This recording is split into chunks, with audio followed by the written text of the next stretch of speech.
Sa isang maliit at tahimik na baryo na napapaligiran ng makakapal na kagubatan, naninirahan ang mag-asawang sina Mang Isko at Aling Sela. Kilala sila sa kanilang kabaitan at kasipagan.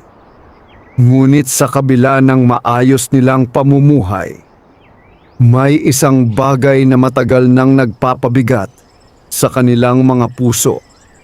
Wala silang anak. 20 taon na silang nagsasama bilang mag-asawa, ngunit hindi pa rin sila pinagkakalooban ng supling. Maraming gabi ang lumipas na umiiyak si Aling Sela sa tabi ng bintana habang nakatingin sa buwan. Madalas siyang magdasal na sana'y kahit isang bata lamang ang ibigay sa kanila ng langit. Isang hapon, matapos ang mahabang araw ng pagtatrabaho sa bukid, nagpasya si Mang Isko na dumaan sa kagubatan upang mangolekta ng kahoy na panggatong. Sumama si Aling Sela upang makalanghap ng sariwang hangin at makapaglakad-lakad. Tahimik ang gubat noon. Tanging huni ng mga ibon at ang banayad na paggalaw ng hangin sa mga dahon ang maririnig. Habang naglalakad sila sa makitid na landas, biglang napahinto si Aling Sela. "Isko, may naririnig ka ba?" Mahina niyang tanong. Tumigil si Mang Isko at nakinig. Sa unay, wala siyang napansin. Ngunit makalipas ang ilang sandali, may narinig siyang kakaibang tunog. Iyon ay tila iyak ng isang sanggol. Nagkatinginan ang mag-asawa. "Imposible," sabi ni Mang Isko. "Walang tao sa bahaging ito ng gubat."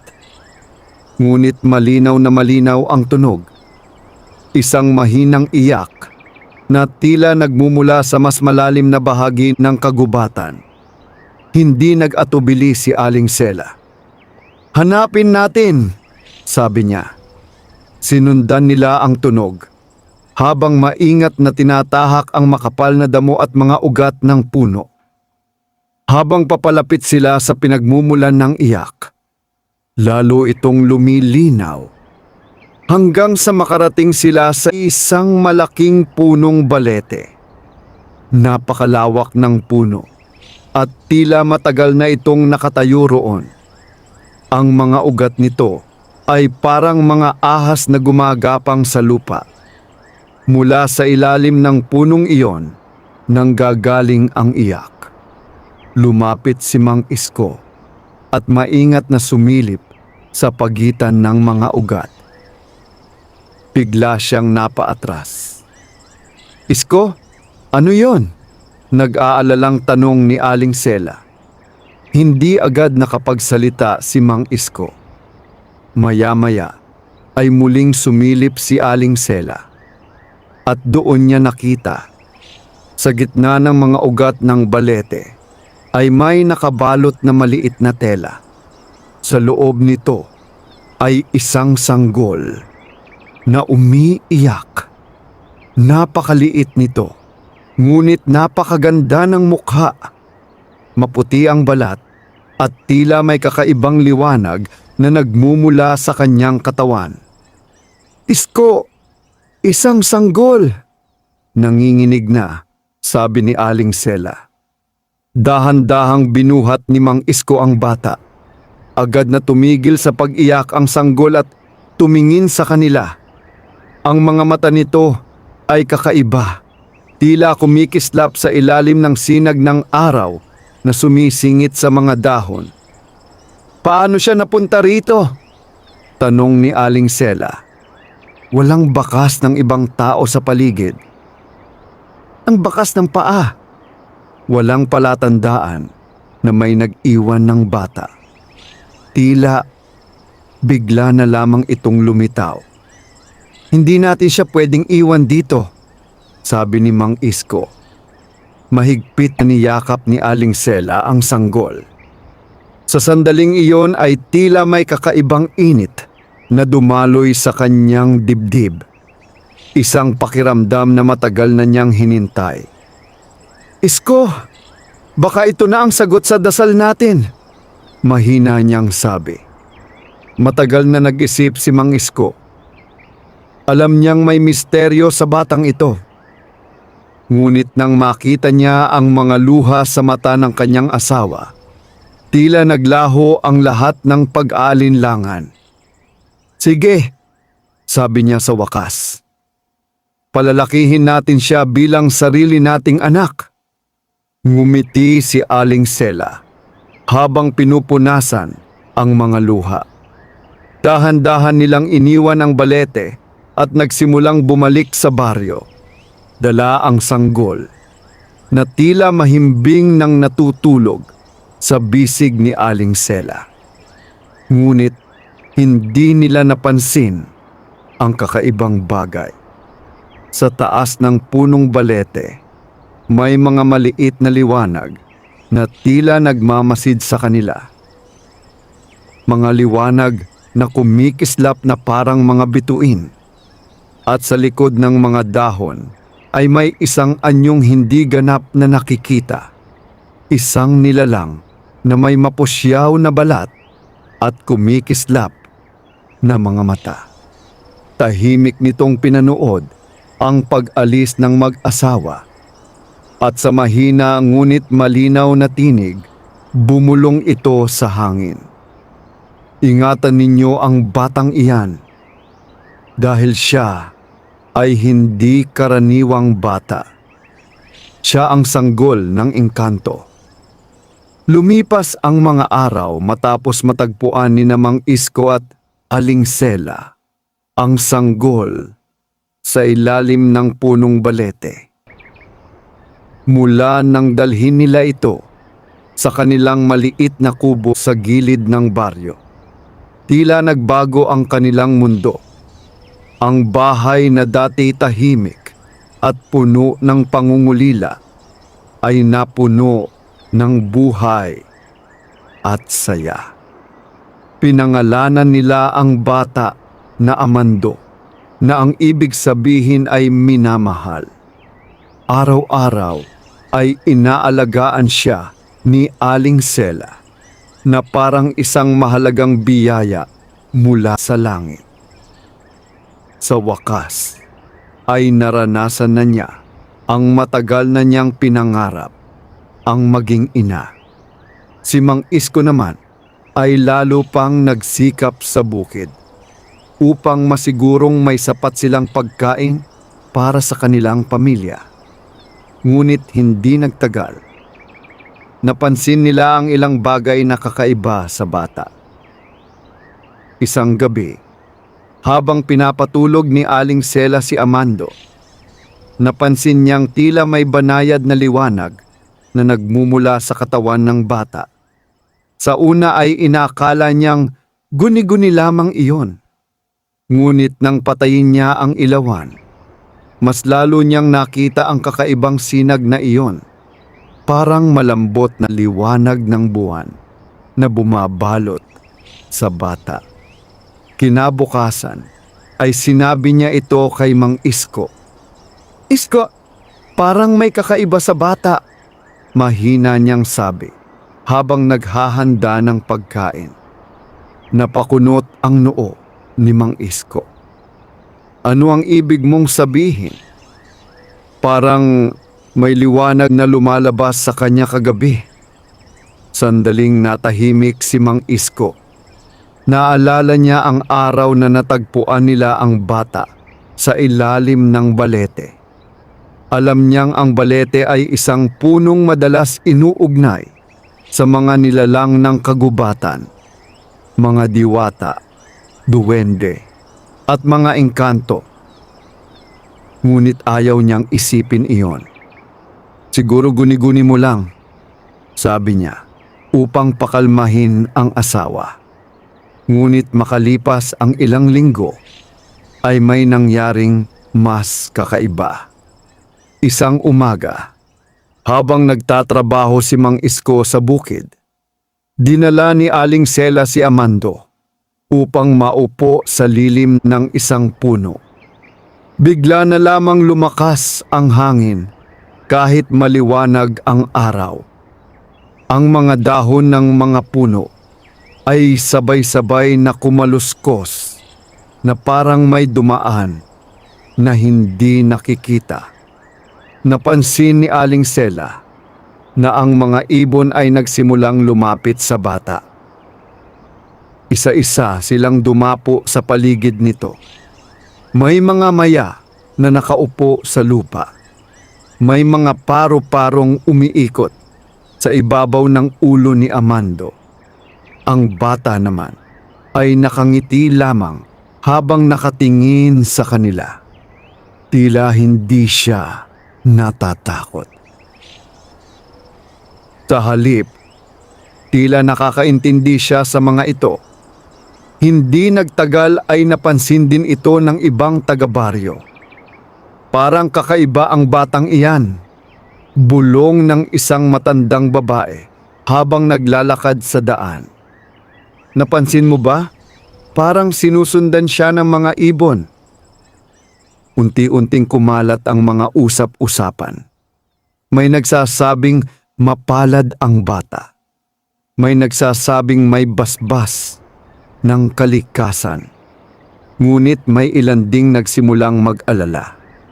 Isang gabi, habang nagkukwentuhan ang ilang matatanda sa baryo, nagsalita ang pinakamatanda sa kanila, si Tatang Lando. Mahina, ngunit mabigat ang kanyang tinig. May mga batang ipinapadala ang kagubatan sa mundo ng tao, sabi niya. Napatingin ang lahat sa kanya. Minsan, ang mga iyon ay mga anak ng engkanto. Nanahimik ang mga nakikinig. Kapag ang isang sanggol ay natagpuan sa ilalim ng balete, dagdag niya, madalas ay hindi iyon karaniwang bata. Hindi alam ni Mang Isko at Aling Sela ang mga usap-usapang ito. Ang alam lamang nila ay mahal nila si Amando ng buong puso. Sa kanilang mga mata, siya ay simpleng batang nangangailangan ng pagmamahal at pag-aaruga. Ngunit habang lumalaki ang bata, mas lalo pang lumilitaw ang kanyang kakaibang mga kakayahan. Minsan, kapag umiiyak siya, biglang lumalakas ang hangin sa paligid ng bahay. Kapag siya naman ay tumatawa, tila mas nagiging maliwanag ang paligid. At may mga gabi na tila may mga aninong nagbabantay sa kanilang kubo mula sa gilid ng kagubatan. Isang gabi, habang natutulog ang mag-asawa, may isang nilalang ang lumabas mula sa kakahuyan. Matangkad ito, may mapusyaw na balat at mahahabang buhok na tila sumasayaw sa hangin. Tahimik itong lumapit sa bintana ng kanilang bahay. Sa loob ay nakita nito ang batang mahimbing na natutulog. May munting ngiti sa labi ng nilalang. Lumalaki na siya, bulong nito. Sandaling nagliwanag ang mga mata nito. Ang tagapagmana ng aming kaharian. Pagkatapos ay dahan-dahan itong naglaho sa dilim ng gabi. Sa loob ng bahay, walang kamalay-malay ang mag-asawa na ang batang kanilang inaaruga ay hindi lamang simpleng sanggol. Siya ay may pinagmulan na mas mahiwaga kaysa sa kanilang inaakala. At balang araw, ang kanyang tunay na pagkatao ay magdadala ng pagbabago hindi lamang sa kanilang buhay, kundi sa buong baryo. Unti-unting lumipas ang mga taon at ang sanggol na kanilang natagpuan sa ilalim ng punong balete ay naging isang batang masigla at puno ng buhay.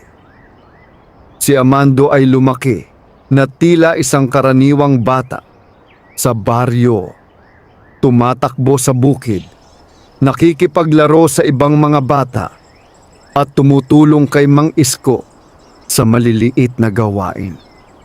Ngunit sa kabila ng kanyang masayahing pagkatao, hindi maikakaila na may kakaiba sa kanya. Kapag si Amando ay naglalakad sa bukid, ang mga ibon ay tila sumusunod sa kanya. Kapag siya ay umuupo sa lilim ng mga puno, may mga paru-parong umiikot sa kanyang paligid. May mga pagkakataon ding tila nakikinig ang kagubatan sa kanya. Isang hapon, nagpasya si Mang Isko na dalhin si Amando sa bukid upang turuan ng ilang gawain. "Anak," sabi ni Mang Isko habang hawak ang maliit na pala, "balang araw ikaw na ang tutulong sa akin sa bukid." Ngumiti lamang si Amando. Tahimik siyang nakatingin sa malawak na palayan na kumikislap sa ilalim ng araw. Bigla niyang itinaas ang kanyang ulo. "May naririnig ka ba, tatay?" tanong niya. Napakunot ang noo ni Mang Isko. "Wala naman," sagot niya. Ngunit si Amando ay tila nakikinig sa isang bagay na hindi naririnig ng iba. "May tumatawag," mahina niyang sabi. Hindi na lamang pinansin iyon ni Mang Isko. Iniisip na guni-guni lamang iyon ng bata. Ngunit sa mga sumunod na araw, napansin ni Aling Sela na madalas tumingin si Amando patungo sa direksyon ng kagubatan. Parang may hinihintay siya. Isang gabi, habang maliwanag ang buwan, nagising si Amando mula sa kanyang pagkakatulog. Tahimik ang buong bahay. Narinig niya ang isang mahinang tinig na tila nagmumula sa labas.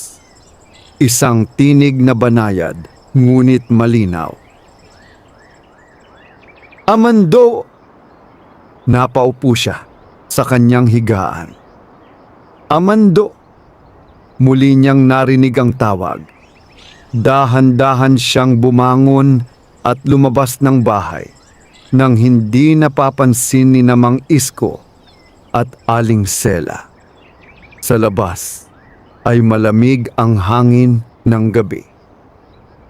Ang buwan ay maliwanag at nagbibigay ng pilak na liwanag sa buong paligid. Naglakad si Amando patungo sa kagubatan na tila may sinusundan. Habang papalapit siya sa mga puno, biglang nagsimulang kumislap ang maliliit na ilaw sa paligid. Parang mga alitap-tap, ngunit mas maliwanag. Unti-unti siyang napalibutan ng mga ito, hanggang sa makarating siya sa isang lugar na pamilyar. Ang punong balete kung saan siya natagpuan noon. Sa ilalim ng puno ay may isang nilalang na nakatayo. Matangkad ito, may maputlang balat at mahabang buhok na tila kumikislap sa liwanag ng buwan. Ang kanyang mga mata ay may kakaibang liwanag. Hindi natakot si Amando. Sa halip, tila may pakiramdam ng pagkakilala sa kanyang puso. "Kilala kita," sabi ng nilalang sa banayad na tinig. "Isa ka sa amin." Napakunot ang noo ni Amando. "Ano po ang ibig ninyong sabihin?" Ngumiti ang nilalang. "Ikaw ay ipinadala sa mundo ng mga tao upang lumaki. Ngunit ang dugo mo ay mula sa kaharian ng mga engkanto." Nanahimik si Amando. Hindi niya lubos na nauunawaan ang sinasabi ng nilalang. Ngunit sa kanyang dibdib ay may kakaibang pakiramdam. Parang may bahagi ng kanyang sarili na nagsasabing totoo ang mga salitang iyon.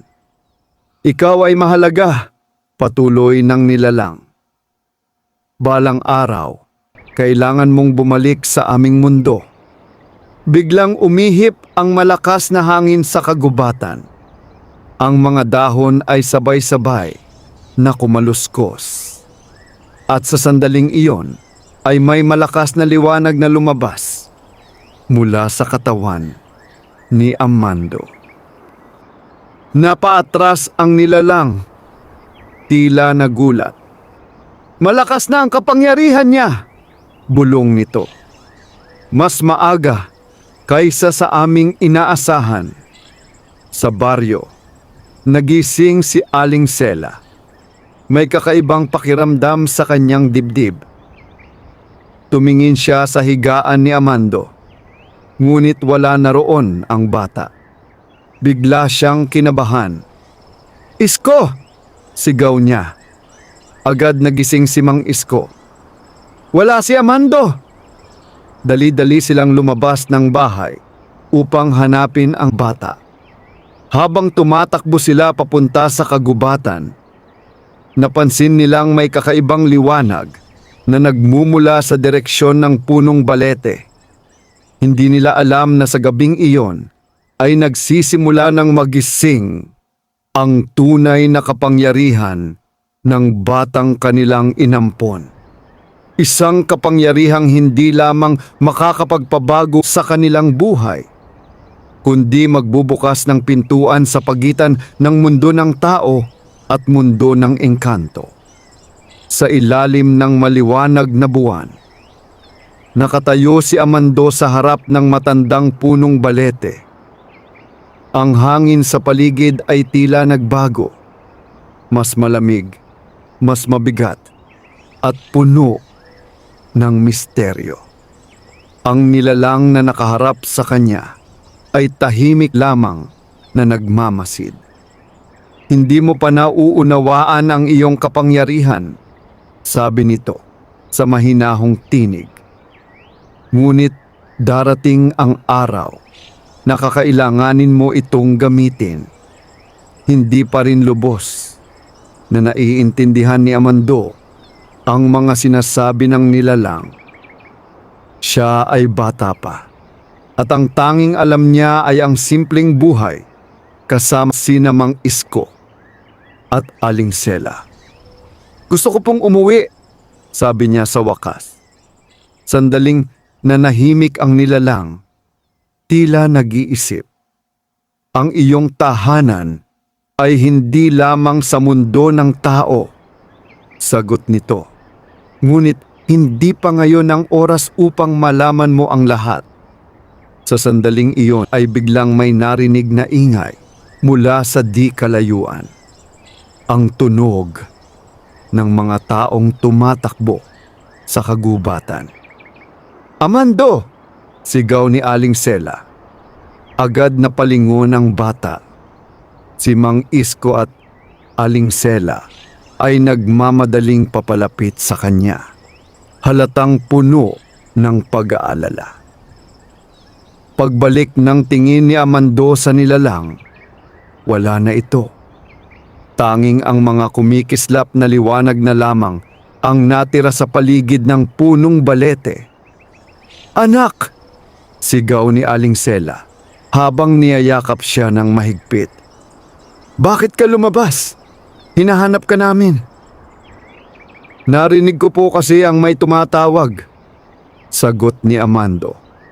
Nagkatinginan sina Mang Isko at Aling Sela. Ano ang ibig mong sabihin? Tanong ni Mang Isko.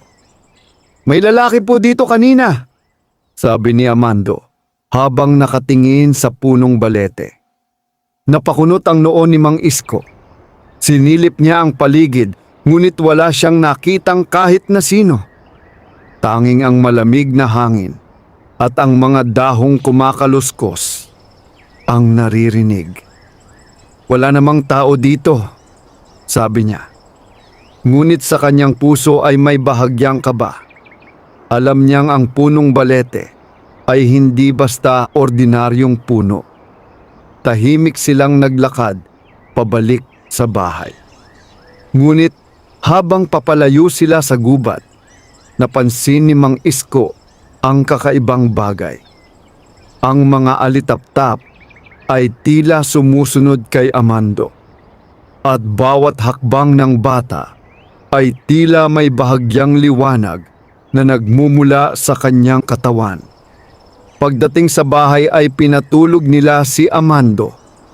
Ngunit hindi agad nakatulog si Mang Isko at Aling Sela. Tahimik silang nakaupo sa maliit na mesa. Isko, mahina niyang sabi. Sa tingin mo ba, normal ang batang ito? Matagal bago sumagot si Mang Isko. Hindi ko alam. Sa wakas ay sabi niya. Pero isang bagay ang sigurado. Tayo ang kanyang mga magulang ngayon. Ano man ang pinagmulan niya, hindi natin siya pababayaan. Ngumiti si Aling Sela kahit may bahagyang takot sa kanyang mga mata. Kinabukasan, may kakaibang nangyari sa buong baryo. Biglang naging masagana ang mga pananim. Ang mga halaman na matagal nang nahihirapang tumubo ay biglang naging luntian at malusog. Ang mga puno ay nagbunga ng mas marami kaysa dati. Ang mga magsasaka ay nagtaka. Parang pinagpala ang lupang ito ngayon, sabi ng isa. Ngunit may isang matandang lalaki sa baryo na tahimik lamang na nagmamasid. Si Tatang Lando. Matagal na niyang napapansin ang mga kakaibang pangyayari mula nang dumating si Amando. Habang nakatingin siya sa bata na naglalaro sa bakuran ni Mang Isko, napabuntong hininga siya. Ang batang iyon, bulong niya. Hindi lamang siya anak ng kagubatan. Siya ay anak ng kaharian ng mga engkanto. Ngunit sa parehong oras, sa mas malalim na bahagi ng kagubatan, may ibang nilalang na nagising. Sa loob ng isang madilim na bahagi ng gubat, may dalawang matang kumikislap sa dilim. Isang nilalang na hindi kasing banayad ng mga diwata. Isang nilalang na may masamang layunin. Narinig nito ang paglitaw ng kapangyarihan ni Amando. At ngayon ay alam na nito kung nasaan ang bata. Isang malamig na tinig ang bumulong sa dilim. Sa wakas, natagpuan na kita. At sa gabing iyon, nagsimulang gumalaw ang mga anino sa kagubatan. Lumipas ang ilang araw matapos ang kakaibang gabing iyon sa punong balete. Sa panlabas na anyo, tila bumalik sa normal ang buhay sa baryo. Patuloy na nagtatrabaho si Mang Isko sa bukid, habang si Aling Sela naman ay abala sa pag-aalaga kay Amando at sa mga gawaing bahay. Ngunit sa kabila ng katahimikan ng baryo, may mga bagay na hindi napapansin ng karamihan. Sa tuwing sasapit ang gabi, tila nagiging mas mabigat ang hangin sa paligid ng kagubatan. Ang mga aso sa baryo ay madalas tumatahol ng walang malinaw na dahilan. At ang mga matatanda ay nagsimulang magsabi na may kakaibang presensya na gumagala sa gubat. Isang gabi, habang mahimbing ang tulog ng karamihan sa baryo, may isang aninong dahan-dahang gumalaw mula sa gitna ng kagubatan. Ito ay matangkad at payat, may mahahabang braso at mga matang nagliliyab sa dilim. Hindi ito tao. Isa itong nilalang na matagal nang naninirahan sa kailaliman ng gubat. Isang masamang engkanto na kilala sa pangalan na Dargan.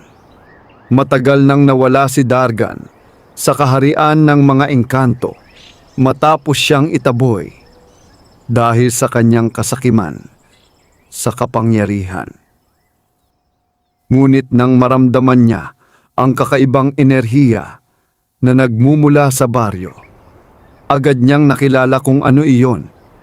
Kapangyarihan ng dugo ng mga engkanto.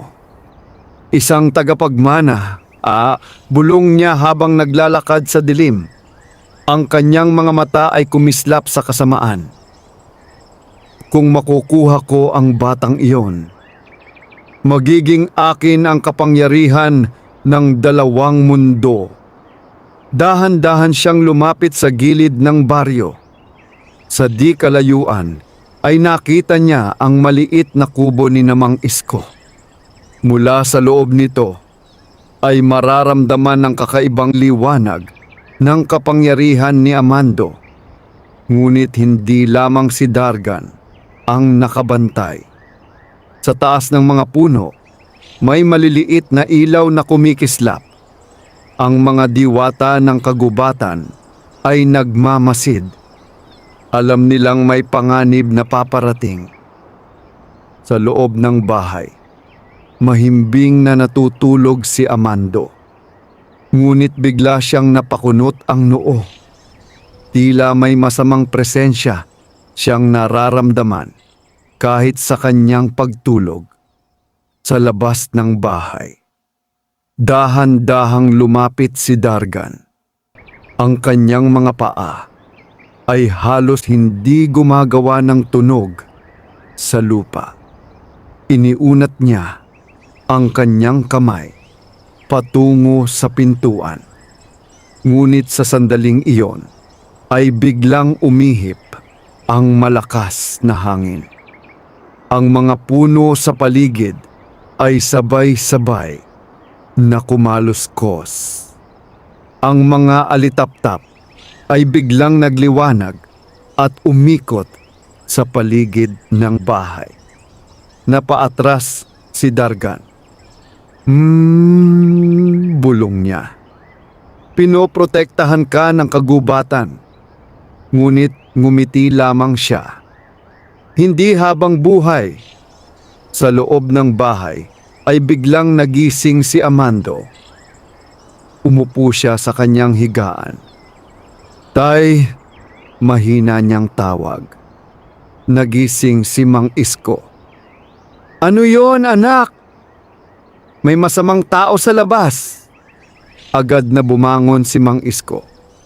Kinuha niya ang kanyang lumang itak at dahan-dahang binuksan ang pintuan. Tahimik ang paligid. Walang tao. Ngunit sa di kalayuan ay tila may aninong mabilis na gumalaw sa likod ng mga puno. Napakunot ang noo ni Mang Isko. Hindi niya alam kung ano iyon, ngunit malinaw sa kanyang pakiramdam na may nagbabantay sa kanilang bahay. Sa kagubatan, nakatayo si Dargan habang nakatingin sa kubo. Malakas ang bata! Bulong niya. Ngunit darating ang araw na hindi ka na mapoprotektahan ng mga diwata. Ang kanyang mga mata ay nagningning sa dilim. At sa araw na iyon, akin ka na. Pagkatapos ay naglaho siya sa kadiliman ng kagubatan. Sa bahay, hindi na nakatulog si Mang Isko. Tahimik niyang binantayan ang kanyang pamilya hanggang sa sumikat ang araw. Hindi pa niya alam kung ano ang tunay na panganib na paparating sa kanilang buhay. Ngunit isang bagay ang sigurado. Ang batang kanilang inampon ay hindi lamang magdadala ng himala sa kanilang buhay. Magdadala rin ito ng malaking panganib. At ang unang laban para sa batang iyon ay nagsisimula pa lamang. Ilang araw, matapos ang gabing naramdaman ni Amando ang masamang presensya sa labas ng kanilang bahay, nanatiling tahimik ang baryo. Sa unang tingin ay parang walang nagbago. Ang mga magsasaka ay patuloy sa kanilang gawain. Ang mga bata ay naglalaro sa mga bakuran at ang mga ibon ay umaawit sa umaga. Ngunit para kay Mang Isko, may kakaibang pakiramdam na hindi mawala sa kanyang dibdib. Madalas niyang balikan ang gabing iyon. Ang pakiramdam na tila may matang nakamasid sa kanilang bahay mula sa kadiliman ng kagubatan. Kaya mula noon, mas naging maingat siya. Tuwing gabi ay sinisigurado niyang nakasarado ang mga bintana at pintuan ng kanilang kubo. Hindi niya alam kung bakit, ngunit pakiramdam niya ay kailangan niyang bantayan ang kanyang pamilya.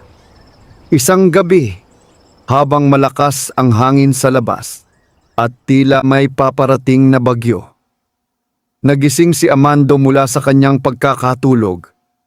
Tahimik ang bahay. Ngunit sa kanyang dibdib ay may kakaibang kaba. Dahan-dahan siyang bumangon at lumapit sa bintana.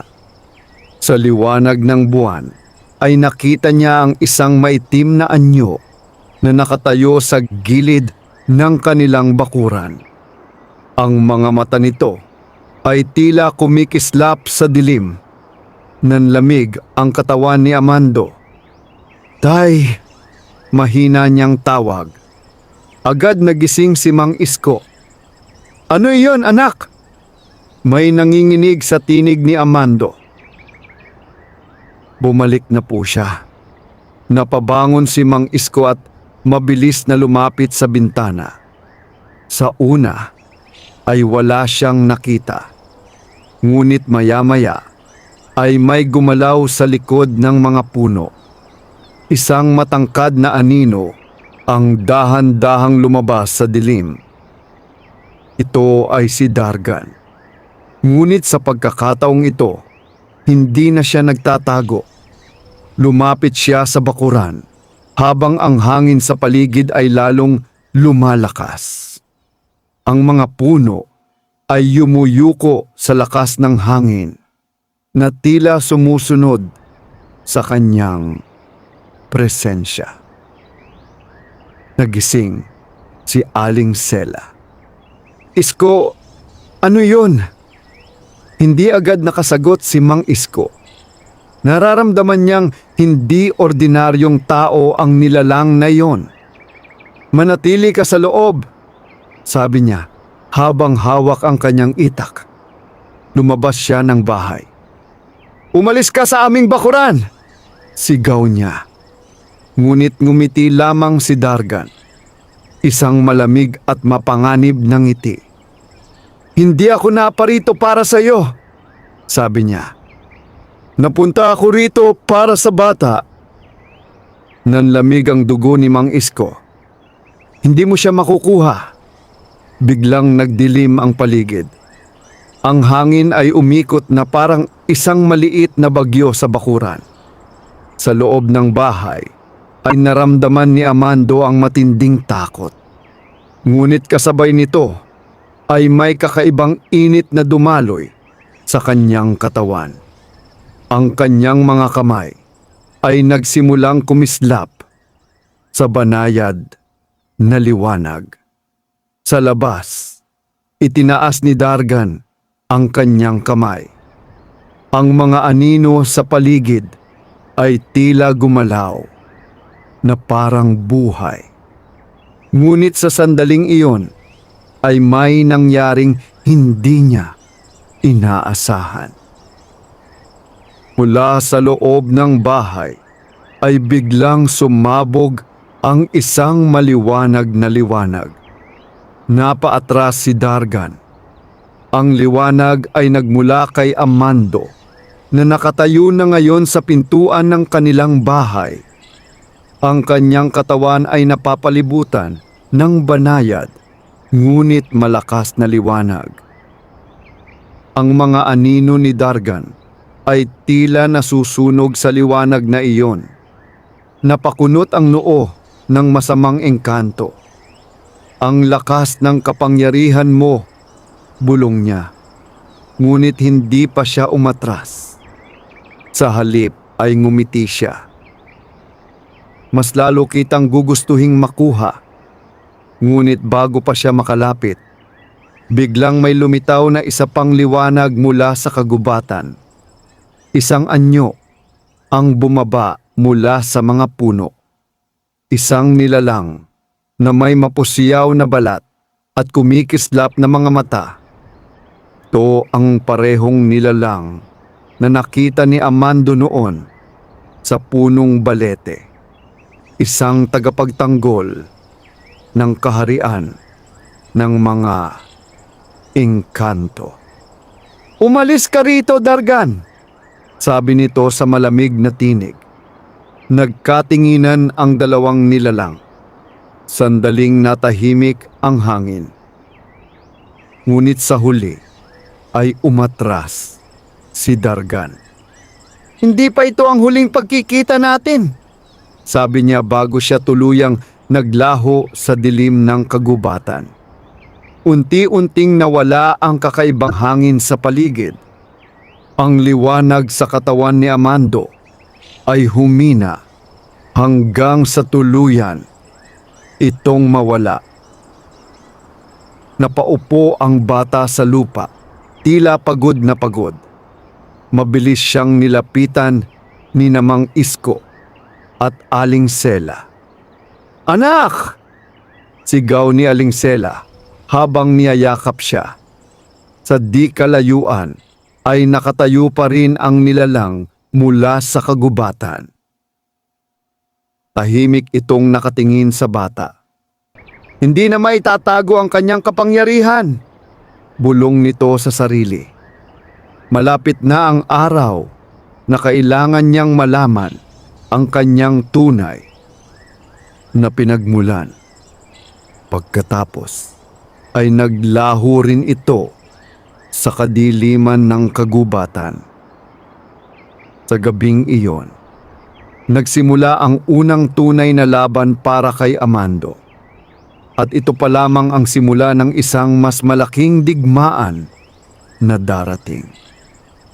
Matapos ang gabing sinalakay ni Dargan ang kanilang tahanan, hindi na muling naging payapa ang isip ni Mang Isko at Aling Sela. Bagamat tila bumalik sa normal ang baryo, kinabukasan malinaw sa kanila na may panganib na nagbabantang bumalik anumang oras.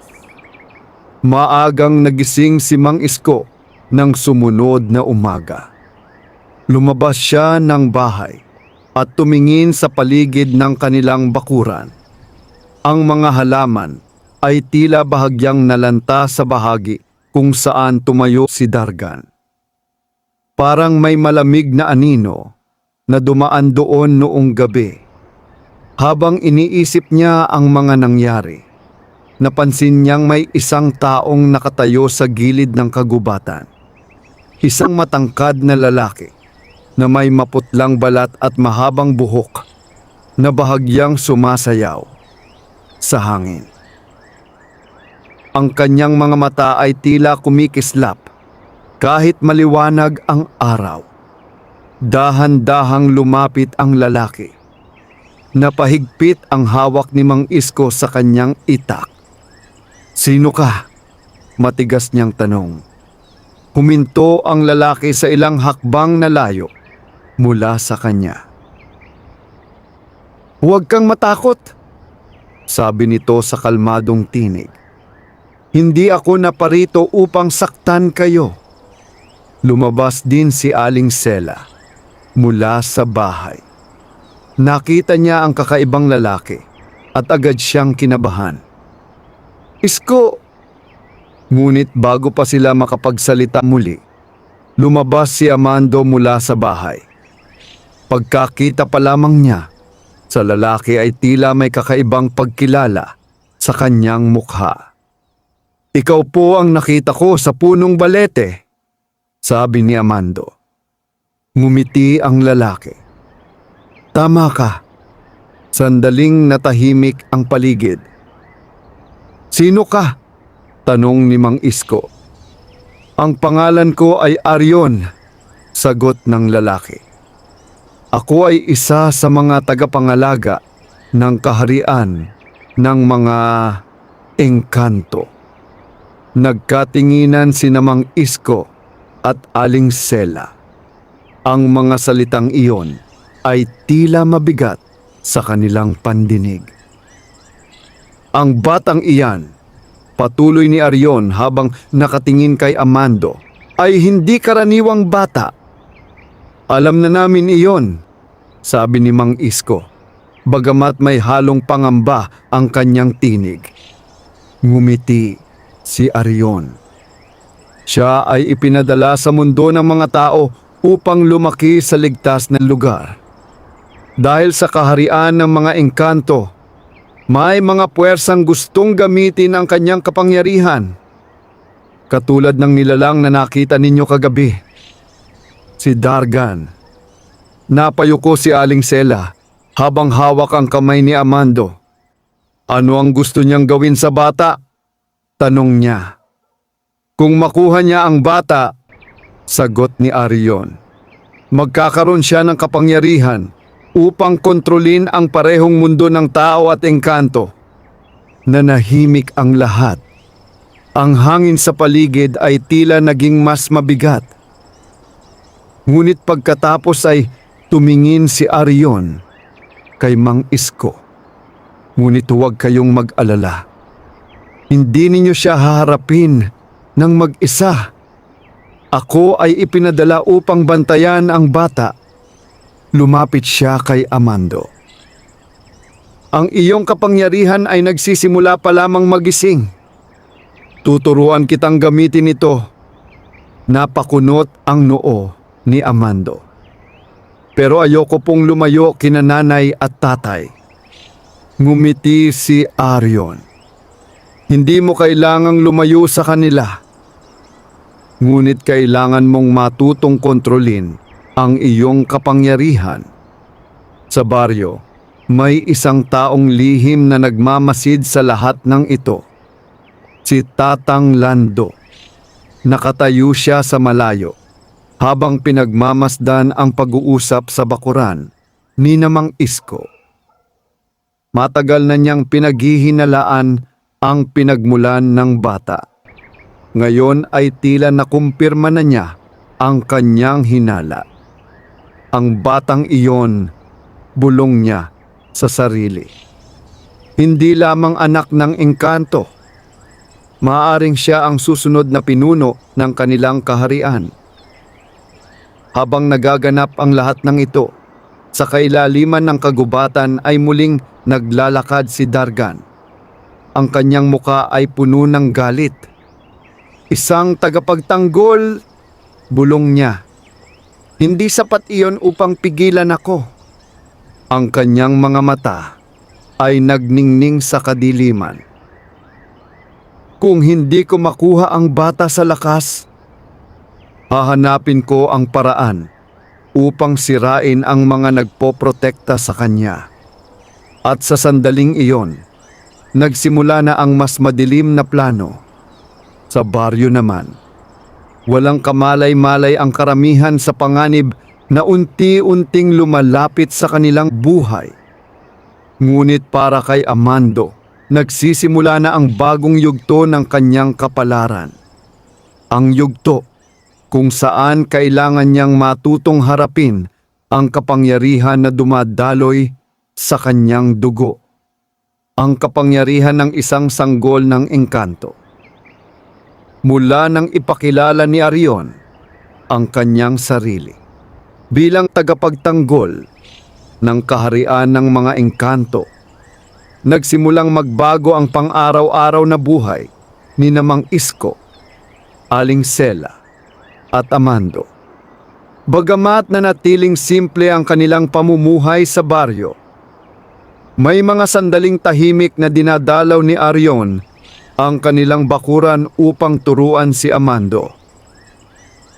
Pinili niyang gawin ito sa mga oras na kakaunti lamang ang tao sa paligid upang hindi mahalata ng mga taga-baryo ang kakaibang nangyayari. Isang umaga, habang ang hamog ay nakahiga pa sa damuhan, tinawag ni Arion si Amando sa gilid ng kagubatan. Lumapit si Amando habang hawak ang maliit na kahoy na patpat na ginawa ni Mang Isko para sa kanya. "Ano po ang ituturo ninyo sa akin?" tanong ng bata. Ngumiti si Arion. "Hindi lahat ng kapangyarihan ay tungkol sa lakas," sabi niya. "Minsan, ang tunay na kapangyarihan ay ang kakayahang makinig." Napakunot ang noo ni Amando. "Makinig po kanino?" Itinuro ni Arion ang paligid. Sa hangin, sa mga puno, sa lupa, sa mga nilalang na hindi nakikita ng karamihan. Pinaupo niya si Amando sa damuhan. "Isara mo ang iyong mga mata." Sumunod ang bata. Tahimik ang kagubatan sa una. Ngunit makalipas ang ilang sandali, may mga tunog na nagsimulang lumitaw. Ang paggalaw ng hangin sa mga dahon, ang mahinang paglipad ng mga ibon, ang pagdaloy ng tubig sa maliit na batis sa malayo. Unti-unting naramdaman ni Amando ang kakaibang koneksyon sa paligid. "Tama iyan," sabi ni Arion. "Ang kapangyarihan mo ay konektado sa kalikasan. Hindi mo kailangang pilitin ito. Kailangan mo lamang matutong maging bahagi nito." Habang nagaganap ang pagsasanay, napansin ni Arion na may kakaibang lakas na dumadaloy sa bata. Mas malakas kaysa sa inaasahan niya. Minsan, kapag nagiging emosyonal si Amando, kusang gumagalaw ang hangin sa paligid. May pagkakataon din na ang mga dahon ng puno ay tila sumusunod sa galaw ng kanyang kamay. Sa malayo, nakatayo si Mang Isko habang pinagmamasdan ang pagsasanay. Hindi niya lubos maintindihan ang lahat ng nangyayari. Ngunit nakita niya na hindi sinasaktan ni Arion ang bata. Sa halip, tinutulungan niya itong matuto. Lumapit si Aling Sela sa kanyang tabi. "Isko, tama ba itong ginagawa natin?" tanong niya. Tumingin si Mang Isko kay Amando na nakaupo sa damuhan habang nakapikit. "Hindi ko rin alam," sagot niya. "Pero kung ito ang paraan upang maprotektahan siya, handa akong tanggapin ito." Habang nagpapatuloy ang mga araw ng pagsasanay, may mga bagay na nagsimulang mapansin ni Arion. Ang kapangyarihan ni Amando ay hindi lamang karaniwang kapangyarihan ng mga engkanto. May kakaiba rito. Isang uri ng lakas na tila mas malalim at mas sinauna. Isang hapon, matapos ang kanilang pagsasanay, tumingin si Amando kay Arion. "May gusto po akong itanong." "Ano yon?" sagot ni Arion. "Sino po ba talaga ang aking mga magulang?" Sandaling natahimik si Arion. Matagal bago siya sumagot. "Ang iyong ina," sabi niya sa wakas, "ay isang makapangyarihang diwata sa kaharian ng mga engkanto. Isa sa mga pinuno ng aming lupain." Lumaki ang mga mata ni Amando. At ang aking ama, mas lalo pang tumahimik si Arion. Ang iyong ama, sabi niya, siya ang hari ng aming kaharian. Hindi agad nakapagsalita si Amando. Ang simpleng batang lumaki sa isang maliit na baryo ay ngayon nalaman na siya ay anak ng hari at reyna ng isang mahiwagang kaharian. Ngunit bago pa siya makapagtanong muli, biglang nagbago ang hangin sa paligid. Nararamdaman ni Arion ang isang pamilyar ngunit mapanganib na presensya. Hindi siya tumigil. Bulong niya. Sa kailaliman ng kagubatan, nakatayo si Dargan habang pinagmamasdan ang baryo mula sa malayo. Ngunit sa pagkakataong ito, hindi siya nag-iisa. Sa kanyang likuran ay may mga aninong nilalang na kanyang tinipon mula sa madidilim na bahagi ng kagubatan. Mga nilalang na handang sumunod sa kanyang utos. Kung hindi ko makuha ang bata ng tahimik, sabi niya, habang ngumiti ng malamig, sisindakin ko ang buong baryo. At sa sandaling iyon, nagsimulang gumalaw ang kanyang mga nilalang patungo sa baryo. Hindi pa alam ni Namang Isko at ng iba pang taga-baryo na ang kanilang payapang lugar ay malapit ng maging sentro ng isang labanan. Isang labanan sa pagitan ng liwanag at kadiliman. Tahimik ang baryo ng gabing iyon. Ang buwan ay natatakpan ng makakapal na ulap at ang hangin ay may dalang kakaibang lamig na hindi karaniwan sa lugar.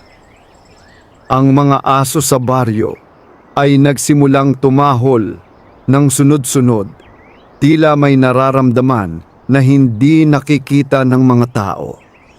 Sa loob ng kanilang maliit na kubo, nakaupo si Namang Isko at Aling Sela habang pinapanood si Amando na mahimbing na natutulog. Hindi pa rin nawawala sa kanilang isip ang mga sinabi ni Arion tungkol sa tunay na pinagmulan ng bata. Isko, mahina ang tinig ni Aling Sela. Anak pala siya ng hari at reyna ng mga engkanto. Napabuntong hininga si Mang Isko. Kahit sino pa, ang tunay niyang magulang, sabi niya, anak pa rin natin siya. Ngunit bago pa makapagsalita si Aling Sela muli, biglang umihip ang malakas na hangin sa labas. Ang mga bintana ng bahay ay bahagyang kumalabog. Nagkatinginan ang mag-asawa. Sa parehong sandali, nagising si Amando. Dumating na sila, mahina niyang sabi. Biglang may narinig silang sigaw mula sa baryo. Mga halimaw! May mga nilalang sa gubat! Agad tumayo si Mang Isko at lumabas ng bahay. Sa gitna ng baryo ay may mga aninong gumagalaw sa dilim. Mga nilalang na may mahahabang kuko at pulang mata. Ang mga ito ay mga nilalang ng kadiliman na tinipon ni Dargan. Ang mga tao sa baryo ay nagsimulang magtago sa kanilang mga bahay habang ang iba ay nagtatangkang ipagtanggol ang kanilang sarili gamit ang mga sulo at itak.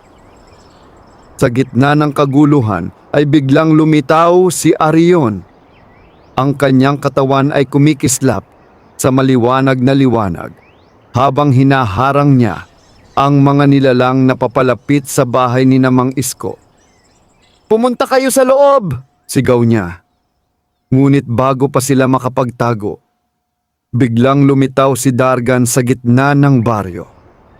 Ang kanyang presensya ay nagdala ng matinding lamig sa hangin. Ang kanyang mga mata ay nakatuon kay Amando. Sa wakas, sabi niya, lumabas ka rin. Humakbang si Amando palabas ng bahay. "Tigilan mo na ang pag-atake sa baryo," sabi niya kahit nanginginig ang kanyang tinig. Ngunit ngumiti lamang si Dargan. "Ang baryong ito ay walang halaga sa akin. Ang gusto ko lamang ay ikaw." Sa sandaling iyon ay sumugod ang ilan sa mga nilalang ni Dargan patungo sa kanila. Agad na hinarang ni Arion ang mga ito. Ang kanyang mga kamay ay naglabas ng maliwanag na enerhiya na nagpatumba sa mga nilalang. Ngunit napakarami nila. Isa sa mga nilalang ay nakalusot at mabilis na sumugod patungo kay Aling Sela. "Nanay!" sigaw ni Amando.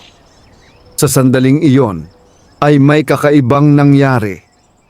Isang napakalakas na liwanag ang sumabog mula sa katawan ni Amando.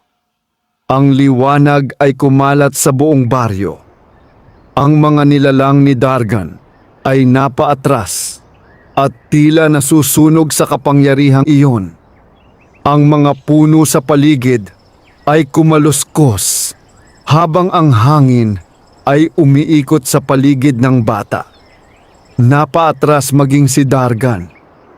Ang kanyang mga mata ay puno ng gulat. "Hindi maaari," bulong niya. Napakalakas ng kapangyarihang ito. Ngunit hindi pa rin siya umatras ng tuluyan. "Mas lalo kitang kailangang makuha," sabi niya. Sa sandaling iyon ay lumapit si Arion kay Amando. "Hindi mo pa kayang kontrolin ang kapangyarihan mo," sabi niya. "Kung magpapatuloy ito, maaari mong masaktan ang sarili mo." Unti-unting humina ang liwanag sa paligid ni Amando. Ang mga natitirang nilalang ni Dargan ay umatras pabalik sa kagubatan. Tumingin si Dargan kay Amando sa huling pagkakataon. "Hindi pa ito tapos," sabi niya.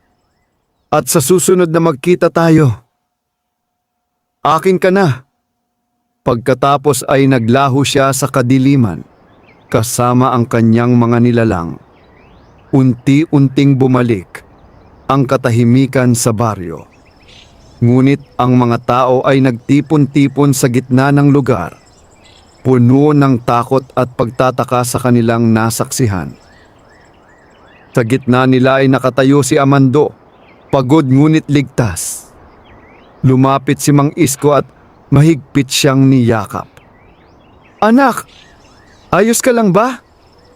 Tumango si Amando. Ngunit alam ng lahat na ang nangyari ngayong gabi ay simula pa lamang. Sa malayo, habang nakatayo sa gilid ng kagubatan si Arion, alam niyang hindi na maitatago ang bata sa baryo ng matagal. Malapit na ang araw na kailangan nilang harapin ang tunay na laban. Isang laban na magpapasya sa kapalaran ng dalawang mundo. Matapos ang madugong gabi ng pag-atake sa baryo, hindi na muling naging pareho ang buhay ng mga tao roon. Ang mga mapungon at kumuha, ang mga bakas ng labanan ay makikita pa rin sa ilang bahagi ng lugar. Mga sirang bakod, mga punong nabali, at mga bakas ng liwanag na tila sumunog sa lupa. Ngunit higit sa lahat, ang mga tao ay hindi makalimot sa nakita nilang kapangyarihan ni Amando. Ang batang dati nilang nakikitang naglalaro lamang sa mga bakuran ay ngayon ay tila isang misteryosong nilalang na may kapangyarihang hindi nila lubos na maunawaan. May ilan sa baryo ang nagpasalamat sa kanya dahil nailigtas sila. Ngunit mayroon ding mga nagsimulang matakot. Hindi normal ang batang iyon, bulong ng ilan. May kakaiba sa kanya. Naririnig ni Mang Isko ang mga usap-usapang iyon. Ngunit pinili niyang huwag pansinin.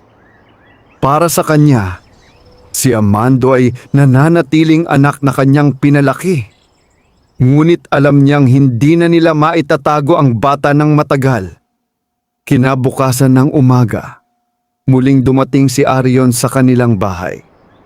Ang kanyang mukha ay seryoso. Kailangan na nating mag-usap, sabi niya. Umupo sila sa maliit na mesa sa loob ng bahay. Si Amando ay tahimik lamang na nakikinig. Ang nangyari kagabi, sabi ni Arion, ay nagpadala ng malakas na alon ng kapangyarihan sa buong kagubatan. Ibig sabihin, dagdag niya, alam na ng marami sa mundo ng mga engkanto kung nasaan si Amando.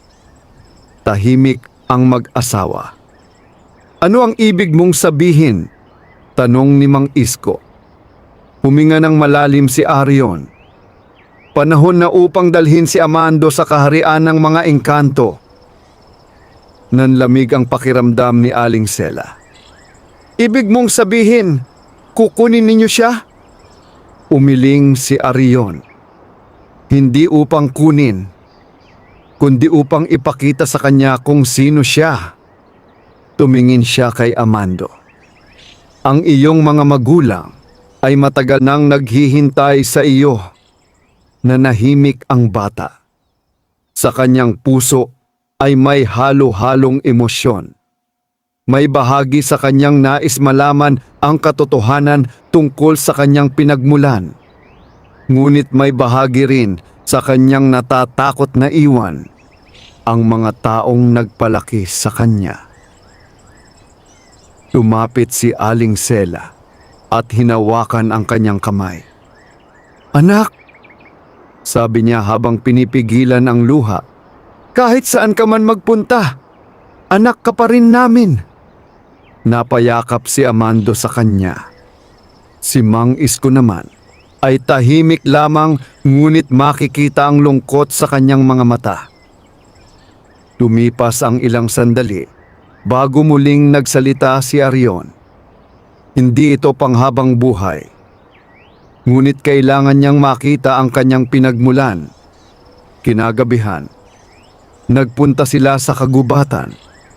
Ang punong balete kung saan natagpuan si Amando noon ay tila mas maliwanag sa ilalim ng buwan. Ang mga alitaptap ay nagsimulang magtipon-tipon sa paligid nito. Lumapit si Arion sa puno at inilagay ang kanyang kamay sa matandang balat nito. Biglang nagliwanag ang buong paligid. Unti-unting nagbukas ang isang pintuan ng liwanag sa pagitan ng mga ugat ng balete. Isang pintuan patungo sa ibang mundo. Sa loob nito ay makikita ang isang kaharian na puno ng liwanag. Mga palasyong kumikislap, mga ilog na tila gawa sa kristal, at mga nilalang na may pakpak na lumilipad sa himpapawid. Napanganga si Amando. Ito ang aking tahanan, tumango si Arion. Ang kaharian ng mga engkanto. Ngunit bago pa sila makapasok sa liwanag, biglang dumilim ang paligid.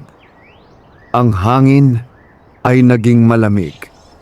At mula sa likod ng mga puno ay lumitaw ang isang pamilyar na figura. Si Dargan. Ang kanyang mga mata ay nagliliyab sa galit. Hindi kayo makakaalis, sabi niya. Hindi pa. Ang kanyang mga kamay ay naglabas ng maitim na enerhiya na kumalat sa paligid ng punong balete. Ang portal ng liwanag ay nagsimulang manghina. Humakbang si Arion sa harap ni Amando. Hindi kita hahayaang makuha ang bata, sabi niya. Ngunit ngumiti lamang si Dargan. Hindi ko na siya kukunin ng palihim. Ngayon, kukunin ko siya sa harap ng lahat. Ang hangin sa kagubatan ay nagsimulang umikot. Ang mga anino ay gumalaw sa paligid nila. Sa gitna ng nagbabantang dilim, naramdaman ni Amando ang kapangyarihan na muling nagigising sa kanyang katawan. Ang kapangyarihan ng kanyang dugo. Ang kapangyarihan ng kaharian ng mga engkanto. At sa gabing iyon, magsisimula ang isang labanan na magpapasya sa kanyang kapalaran. Kung siya ba ay mananatiling bata ng mundo ng tao o magiging tunay na tagapagmana ng kaharian ng mga engkanto. Sa gitna ng kagubatan, sa harap ng punong balete na kumikislap sa liwanag ng buwan, nakatayo si Amando kasama sina Mang Isko, Aling Sela at Arion. Ang pintuan patungo sa kaharian ng mga engkanto ay patuloy na nagliliwanag sa pagitan ng mga ugat ng matandang puno. Sa loob ng liwanag ay makikita ang isang napakagandang mundo. Isang kaharian na tila gawa sa liwanag at kalikasan. Ang mga puno ay mas mataas at mas makulay. Ang mga ilog ay malinaw na parang kristal. At ang hangin ay may dalang banayad na liwanag.